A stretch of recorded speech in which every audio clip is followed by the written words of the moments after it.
Hi guys, welcome to How to Maximize. In this video, I will show you how to make your cover photos private on Facebook. First of all, open Facebook. Go into your profile.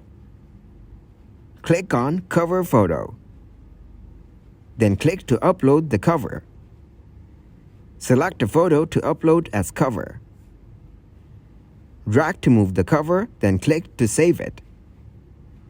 After updating the cover photo, click to open it, then click on three dots. Choose the option Edit Privacy. Set the privacy of who can see your post as only me. Then click on the Done button.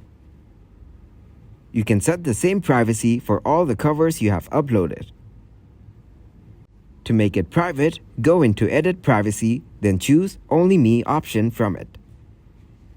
Thanks for watching, and please leave a like, subscribe, and share.